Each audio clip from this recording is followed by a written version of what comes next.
Bonjour les Gémeaux, je reviens pour le tirage intemporel sentimental pour donc du coup le signe des Gémeaux. C'est un tirage, on va voir un petit peu ce que les cartes ont raconté. Je ne sais pas si ce sera axé pour les célibataires, les couples ou les deux. On va découvrir ça ensemble. Je repasse directement derrière la caméra. Alors, les petits Gémeaux, c'est parti. Je suis curieuse de voir ce que ça va donner. C'est un nouveau format que j'ai lancé là récemment pour un petit peu varier parce que j'aime bien aussi proposer du contenu qui peut parler à tout le monde et diversifier. Si tu aimes ce que je fais, eh bien n'hésite pas à interagir avec la vidéo, partager, commenter, t'abonner, booster la vidéo si c'est possible, si ça apparaît. Et puis, on va découvrir ensemble les énergies pour toi. Si tu es en couple ou célibataire, on va voir pour qui ça va résonner ce message. Je vais faire mon tirage en 6 cartes, mais un peu différemment de d'habitude.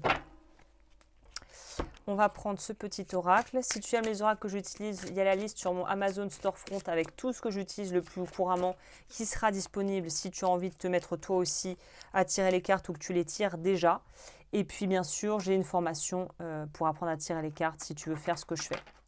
Cela étant dit, les amis, nous allons commencer ce tirage avec les énergies générales pour comprendre un petit peu ce qui se joue pour toi actuellement. Ouh là là, je bouge les pieds et il y a tout qui tremble. C'est bon. Nous avons éveil spirituel avec l'ermite et nous avons la carte 22 qui est un nombre maître qui pourrait aussi parler de ta date d'anniversaire ou le 2 pourrait être un nombre significatif. On pourrait aussi nous parler de 22 jours à compter de ce tirage pour peut-être avoir des choses qui se passent. 2,22. Ok, je vais en prendre une deuxième pour savoir de quoi il s'agit. Le lys, on a quelque chose de très beau. On pourrait nous parler d'une rencontre, on pourrait nous parler de quelque chose au niveau de la vie de couple qui va bouger. Donc c'est un tirage pour les couples ou les célibataires. Nous avons quoi au niveau du mouvement et de ce qui se met en place? Les peurs sont réactivées en ce moment. Et nous avons le renard avec ce filou petit renard qui peut être une personne dans l'entourage, le partenaire en question. Je ne pense pas que ce soit toi qui sois dans l'esprit du renard. Le renard me plaît pas trop ici. Et la maison, ok, donc c'est quelqu'un dont l'entourage peut être plutôt un membre de la famille ou un proche ou un ami qui pourrait en fait causer un peu la zizanie dans ton couple ou dans cette relation à venir si tu es intéressé par quelqu'un. Donc j'ai envie de te dire, sois vigilant et préserve ton intimité de la famille. Très bien. Au niveau de l'équilibre ou du déséquilibre, qu'est-ce qu'il y a? Lâcher prise avec le jardin et la fontaine qui nous dit ici de vraiment essayer de se ressourcer, de se focaliser sur soi. La couleur verte ici, l'aspect verdoyante de cette carte, me laisse à penser qu'il y a des choses à régler au niveau du chakra cœur avec le vœu karmique de souffrance peut-être à révoquer et la blessure de trahison à guérir. Je propose des audios sur mon site web si tu veux aller plus loin et travailler ça. Dans tous les cas, il y a une idée de se ressourcer et de pouvoir nourrir son cœur de choses qui sont bonnes pour nous et qui ne passent pas automatiquement par un partenaire ou une relation pour nous faire nous sentir validés ou épanouis. C'est à toi de mettre en place ce qui est bon pour toi, pour nourrir ton cœur, nourrir tes passions, nourrir tes relations, nourrir ton rapport à l'autre, au monde et en fait avoir une bonne santé physique et mentale. C'est ça que ça nous dit ici. Tu as besoin de focaliser sur ta santé et sur ton bien-être. Et aussi d'accepter les invitations, puisque le jardin parle quand même de pouvoir se libérer, de pouvoir grandir et de pouvoir rencontrer de nouvelles personnes. Au niveau de l'élément à nourrir dans ce couple, il y a un choix à faire parce qu'il y a une forme de ras-le-bol ou de faim ou de récolte dans les meilleurs cas. Soit on s'investit vraiment et là il faut se positionner et dire ok, on va dans cette direction, on s'aime, on s'établit, on officialise quelque chose. Soit c'est au contraire, cette relation pèse, c'est lourd, c'est chiant, c'est trop compliqué à gérer, il faut que je fasse le deuil. Dans tous les cas, c'est soit je vais vers quelque chose qui va renforcer la relation, soit je vais dans quelque chose qui va en fait diminuer le pouvoir et l'impact de cette relation sur soi, quitte à ce que ça puisse mener peut-être à une séparation ultérieurement. Mais déjà, il y a un besoin de se défusionner, de se réaligner avec ses propres besoins et ses propres envies. Avec la croix, il y a un truc un peu fatidique qui arrive. Donc c'est nourrir le détachement sain et ne pas attendre, ne pas être rivé sur l'envie du résultat, mais de laisser les choses suivre leur cours en étant assez avisé et assertif et en tranchant et en mettant des limites et en disant stop aux trucs qui ne marchent vraiment plus. La voie à suivre, la patience. Avec, ouais, il y a une idée de... Alors c'est étonnant parce que ce tirage, n'en reste-t-il pas moins que dans ce tirage, on voit que la notion de temps, de hasard, de petits coups de pouce du divin ou de quelque chose qui se solutionne de l'extérieur est très présent. Ça ne dépend pas forcément que de toi. Il y a des...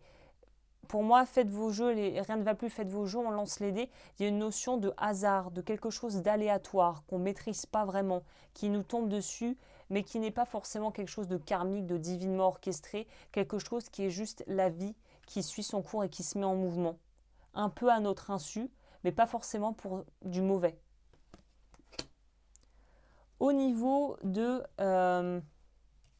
la carte de la synthèse, on va dire, de ce qui l'âme sacrée, le fou. Ok, c'est assez étonnant, on a le fou et l'encre. Les Gémeaux, vous vivez peut-être des trucs un peu chelous, hein, on va pas se mentir en ce moment. Au niveau de la vie sentimentale, vous n'arrivez pas à comprendre trop les signaux, je pense, parce que même moi, je vois que c'est fouillis. Donc les signaux ne sont peut-être pas clairs, ils ne sont peut-être pas hyper fluides et fulgurants. Il n'en reste pas moins qu'il y a quand même des indicateurs très clairs. Gens dans la famille ou dans l'entourage qui peuvent être problématiques, besoin de se recentrer sur soi, de se ressourcer et aussi de rencontrer de nouvelles personnes pour s'aérer et agrandir son cercle relationnel.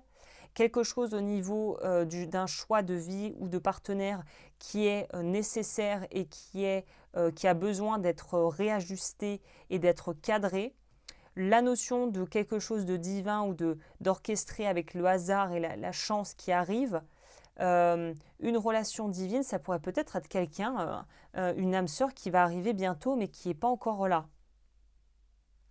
Et la finalité qui nous dit, en gros, ancre-toi dans ton présent, vis pour toi et laisse les choses se faire. Il y a une notion de communication, ouais, il y a quelque chose de l'ordre de plusieurs options. Ne reste pas focalisé sur une option, il y a peut-être plusieurs options, plusieurs façons d'intégrer à la situation une résolution qui soit la plus adaptée pour toi ou un chemin de vie qui soit le plus adapté pour toi. Donc ouais, c'est assez... finalement, ça reste vague, mais c'est peut-être parce qu'il ne faut pas que ça soit trop précis et qu'on donne trop de nourriture au mental pour qu'après, il parte dans tous les sens et qu'il te fasse faire des raccourcis clavier dans le cerveau alors que ce n'est pas ce qui est requis ici, ce n'est pas ce qui est nécessaire. Je vais prendre une carte de fin pour compléter quand même avec l'oracle des mondes oniriques. Pour les Gémeaux sentimentales,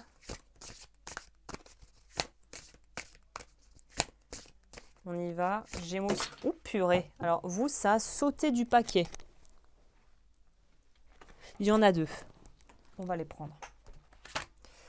On a la naissance, les bébés. Qu'avez-vous besoin de développer ou de soigner? En quoi vous sentez-vous vulnérable? Avez-vous l'impression de crouler sous les responsabilités? Peut-être que votre couple, pour les gens en couple, est devenu chiant. Trop de contraintes, trop de responsabilités, pas assez de légèreté. Les animaux, vous sentez-vous épanoui ou réfréné? Votre situation vous donne-t-elle l'impression d'être captif ou sans entrave? Aimeriez-vous prendre de nouveaux risques? Pour certains, on a envie de se tirer d'un truc qui ne marche pas aussi. Hein. Et je pense qu'il y a quelque chose d'autre, si c'est le cas. Si vous êtes dans un truc qui vous pèse, il y a quelque chose d'autre qui arrive.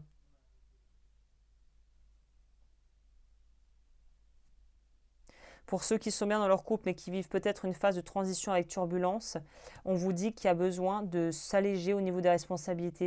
Le quotidien est trop lourd en ce moment.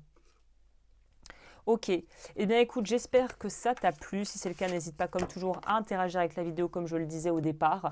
N'hésite pas également à soutenir mon travail en allant voir ce que je propose sur mon site ou en faisant un don si tu en as envie. Et puis je te retrouve très vite pour de nouvelles vidéos.